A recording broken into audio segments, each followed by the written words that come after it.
Oh hello, this is Tak Chung. Welcome to my YouTube channel. If you enjoyed this video, please like, subscribe and share.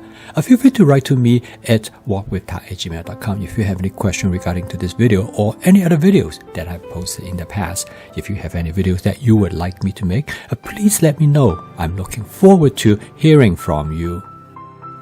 In this video, I would like to show you to cook a vegetables chicken dish that contains 3 different kinds of vegetables. And now I want to show you how to make sure that the vegetable turn out to be perfect. Now, my fast cooking system has 4 attributes, that is flavor chasing, advanced prepping, stir frying, and template-based cooking. And among the 4 attributes, a template-based cooking probably is the most effective for you to cook dishes in different ways and to create different culinary experience. Now, there are different ways to cook vegetables to stir fry with chicken. Some way is better than the other, but not necessarily more efficient. In here, I'm going to show you one way that perhaps take a little bit longer time, but for some instances, this might be exactly what you are looking for. And in this particular approach, I'm going to demonstrate to you a template of blanching vegetables. The question is that why should you blanch vegetable since you can stir fry the vegetable directly in the wok with other ingredients? Well, blanching has one advantage, is that it allows you to control the texture of the vegetables so that the vegetable will cook to the exact texture that you would like. I'm going to use 3 vegetables to construct this vegetable medley, and the first vegetable that I'm going to use is broccoli. I'm going to broil the broccoli for about 3 to 4 minutes. The best thing about this approach is that you can taste test the texture of the broccoli and the doneness so that you know exactly how you will like it. And the other part is that because you can stop the cooking of the broccoli immediately by punch them into a bowl of cold water or even ice water. Then right after that I use the same water to boil some cauliflower. Again, the approach is exactly the same. The cauliflower takes a slightly less time than the broccoli to boil to the texture that I want. However, each person might have a slightly different preference of how they like the texture of their vegetables. So this method provides you with a lot of control. And the nice thing is that you can adjust them according to the dishes that you're going to cook. In some cases, you might want to boil them a little bit longer. And the third vegetable that I'm going to use in this medley is carrot. Again, I boil them separately. The carrot takes a little bit less time. The main reason is because I like the carrot to be a little bit more firm.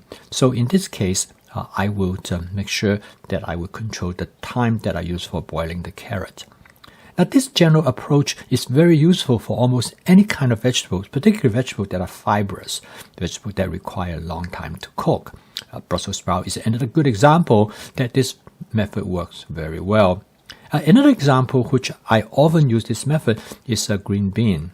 Now, in some cases, this method is almost obligatory because the cooking time in the wok with the protein might be too short for you to really able to cook the vegetable to the texture that you want. So in this case, you will have much better control over how you will like it. Now, the next part is a separate template, which is how to stir fry chicken. Now, stir fry chicken is a template that I have used in almost most of my dishes. And this basic template, which I call it shallow frying. I will coat the chicken first with cornstarch, and sometimes I will incorporate it with my Walk with Tak basic seasoning mix to enhance the flavor of the chicken. However, there are many other ways to cook chicken as well, and so each template has a slightly different approach, and they give you a slightly different culinary experience. Now, I like this approach simply because of the cornstarch play a significant role to enhance the flavor of the chicken. By coating the chicken with cornstarch, you basically provide the chicken a light breading. And using the shallow frying technique, which is really not that different from deep frying, you fry the chicken on one side and you flip it over to fry the other side. Again, you have full control of how long you want to fry them.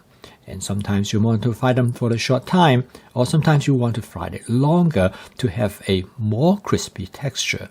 But this is entirely up to you, and each time when you cook it, you can vary it slightly because you might want to adjust to other ingredients that are present in this dish. So as you can see that the chicken are cut into thin slices, and because of this reason, they cook very quickly and usually only takes about 30 to 45 seconds before you turn it over to cook the other side. And that is really the beauty of stir frying. You have a lot of flexibility. Now, in this case, you also notice that I am using a pair of long-handled tongs to handle the chicken, because the tong will give me much precise control of how I'm going to handle each pieces. And again, frying the chicken is very much up to a personal preference. Sometimes you can fry them longer. Sometimes you might want to start moving them around and stir fry them to create the texture that you are looking for. So as you can see, home cooking provides you a lot of flexibility, and you can control many different aspects of the cooking process. Instead of following recipe, you use a basic template, and you can continue to adjust and vary the template to achieve the desired result. But each time you might cook it slightly differently, and the end result is that each of your dish has their own unique personality, their own individual flavor profile. A chicken by now is approximately 7 to 80% done.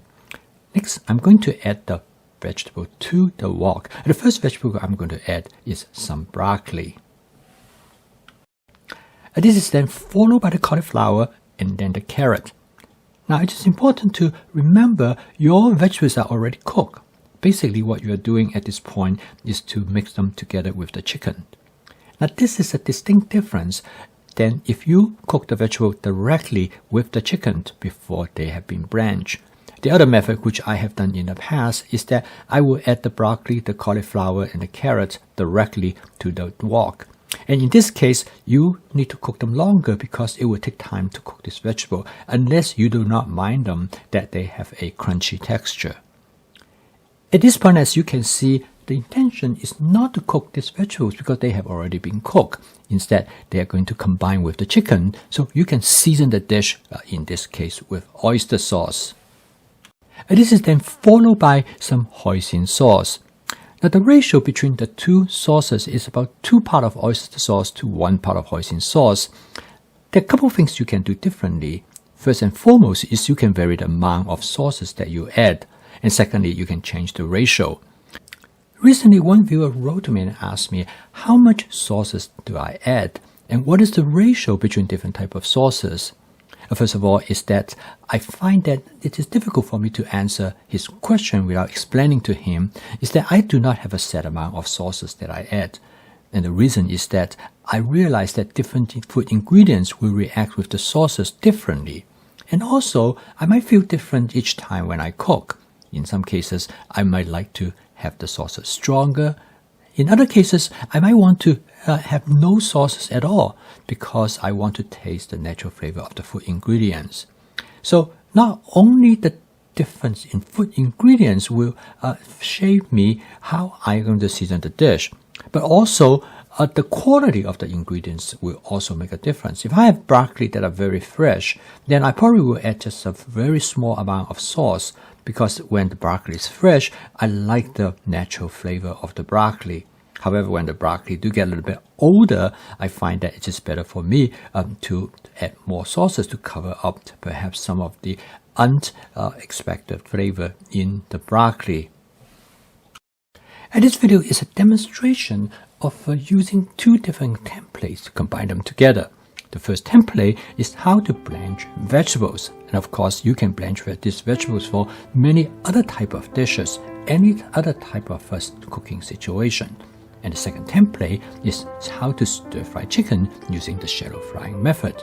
So I'm combining these 2 templates together to create this dish. But these 2 templates can be utilized for many other dishes as well. So you can see how template can help you to generate diversity and to create variations in your dishes. I post a video each day to help you to make home cooking as part of your daily routine using my fast cooking system. And if you'd like to learn more about the cooking system, please subscribe to this YouTube channel. So keep on cooking, and I will see you tomorrow.